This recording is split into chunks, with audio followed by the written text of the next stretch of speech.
urbanas. Demandas crescentes em termos de serviços sociais, de educação, saúde, segurança, etc. Eu não preciso comentar como isso tem se proliferado nas cidades. E essas áreas verdes, já foi demonstrado aqui, elas servem, elas atraem as pessoas, e especialmente quando nós estamos falando de pessoas que têm necessidade de alguns espaços tratados especialmente para elas, como é o caso dos idosos, né, e das crianças, e especialmente daquelas crianças que têm problemas sérios, como os deficientes físicos. E esses setores especiais também podem servir, e devem servir, obrigatoriamente, para a conscientização da população acerca da importância dessas áreas, né?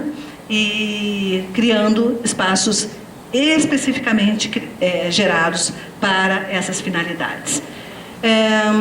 Com relação às atividades produtivas, o que a gente nota é normalmente uma valorização e uma desvalorização de determinados ambientes. Por exemplo, alguns terrenos urbanos em algumas cidades que têm floresta, eles acabam sendo desvalorizados porque não se pode construir tudo que se poderia construir ali pela presença da floresta, né? Para nós, tem tanto valor a floresta, mas para o empreendedor imobiliário e para o mercado, muitas vezes, aquilo não vale quase nada, né? Bom, o tratamento paisagístico dá uma atratividade visual para os empreendimentos comerciais. Como eu comentei, não é necessário você ter placas escandalosas. Muitas vezes uma solução com vegetação com muito mais bom gosto é muito mais atrativa, né? Espaços que produziram alguma coisa, hoje em dia, perderam suas funções, podem se tornar espaços também adequados ao convívio da população. É o caso das docas em Belém. E voltamos novamente à questão das fazendas verticais, associadas à moradia, como setores produtivos também. E, como consequência de tudo isso, nós temos uma incapacidade cada vez maior das administrações públicas em lidar com todo esse conjunto de problemas, né?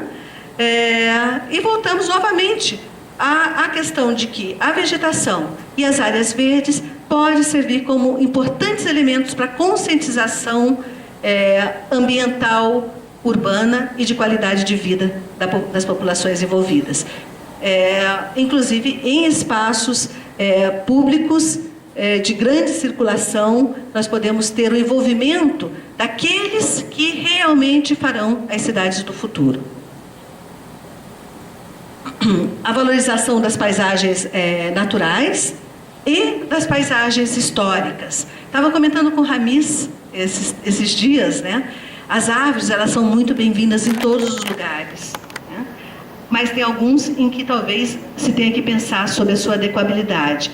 Efetivamente, você bloquear uma paisagem histórica com as árvores talvez não seja adequado, até porque, culturalmente, originalmente, esses espaços não tinham árvores, né? Então, esse bom senso, esse equilíbrio, essa consciência de como se deve tratar as paisagens é fundamental. E, por fim, nós chegamos ao tema do nosso colega, que é a questão da legislação. Ele não chegou a comentar sobre a incompatibilidade que há entre diversas leis, né? Uma diz uma coisa, outra diz outra.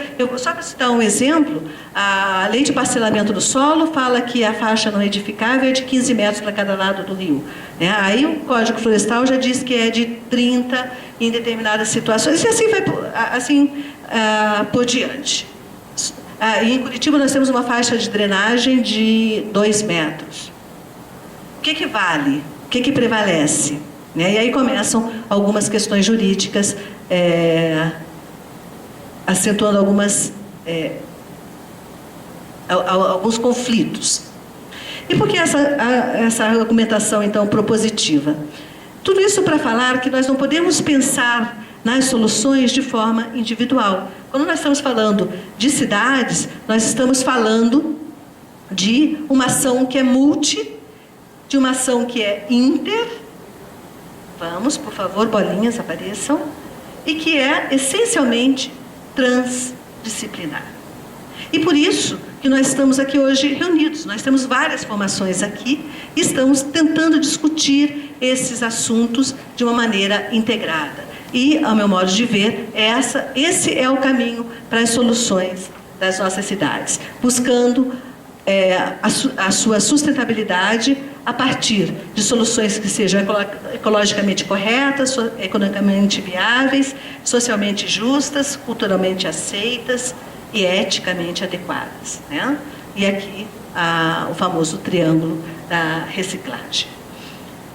Bom, mas isso é uma situação atual com a qual nós nos deparamos. E quando a gente fala em planejamento e gestão de paisagem urbana e regional, nós estamos falando em situações de futuro. E qual é esse nosso itinerário? Antigamente a gente falava, nossa,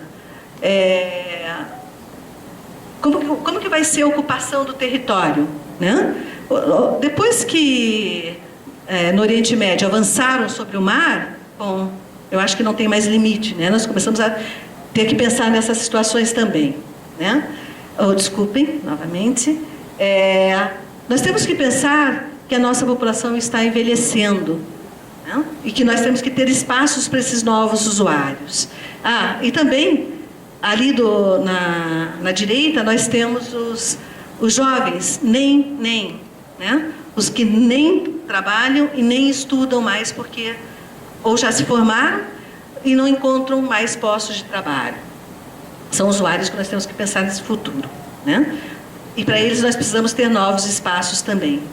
E novas sensibilidades com o advento da mulher no mercado de trabalho, algumas questões também mudaram. A velocidade dos meios de transporte também nos provocam novas sensações de percepção da paisagem urbana. Bom, esse itinerário ele acaba sendo considerado improvável, mas existe várias probabilidades de que aconteça. Para finalizar, eu vou apresentar só algumas questões importantes com relação à nossa cidade, que nesse mapa, aqui não está funcionando o laser, né? Onde nós vemos as manchas verdes são os remanescentes florestais no município de Curitiba. E nós vemos no mapa, à direita, as ruas arborizadas. E nós vemos que existe uma nítida compensação, né, da supressão dessas áreas. E as áreas verdes privadas, elas acabam sendo protegidas por um instrumento que é antecedente ao Estatuto da Cidade, mas que é previsto no Estatuto da Cidade, hoje em dia, que é a transferência de potencial construtivo. Então, logicamente, o proprietário que tem uma floresta no seu terreno e vê o preço despencar do seu imóvel, ele já fica lá com uma vontade de passar a motosserra. Mas esse instrumento ele permite que o proprietário que não pode construir por ter a presença da floresta, ele transfira esse potencial de construção para outro local da cidade. Curitiba já tem há muito tempo esse instrumento, ele agora está sendo replicado a partir do Estatuto da Cidade em várias cidades brasileiras.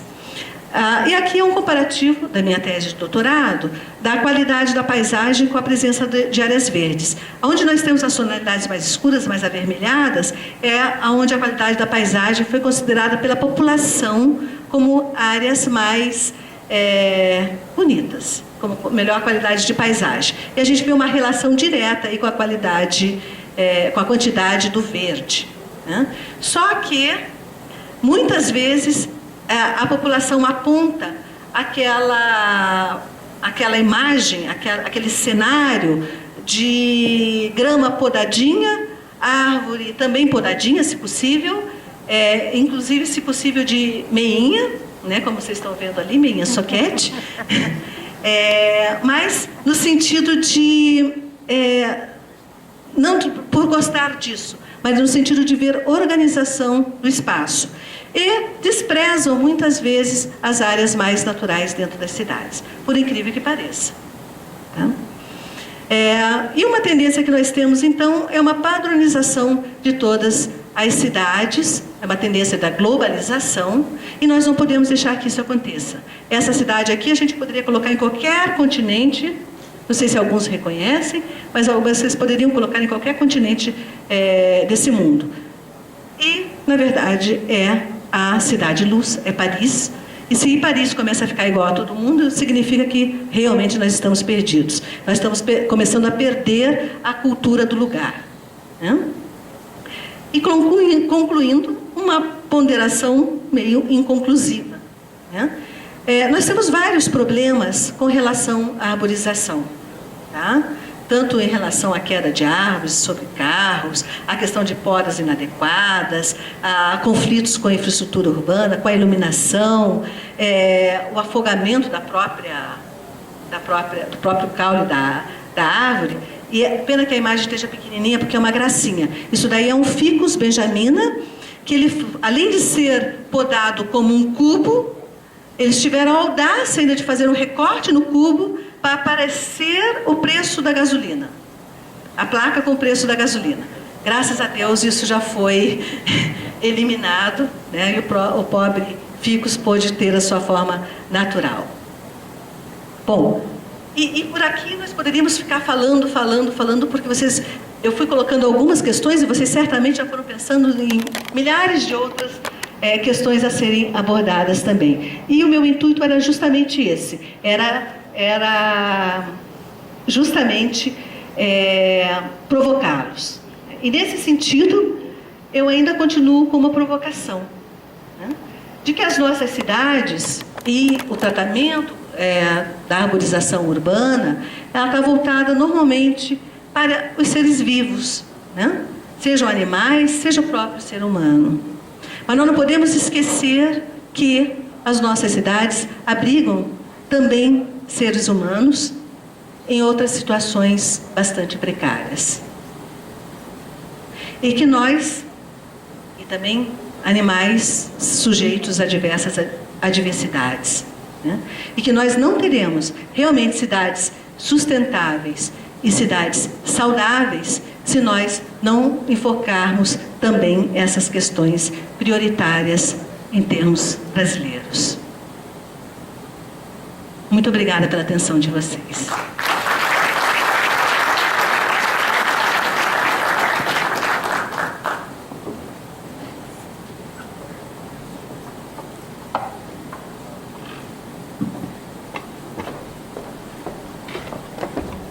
Os agradecimentos à professora Letícia Pereira. Gente, antes do intervalo, só um aviso rápido do Marco Verdade aqui para os esbauanos, e nós vamos a um coffee break, e no retorno nós teremos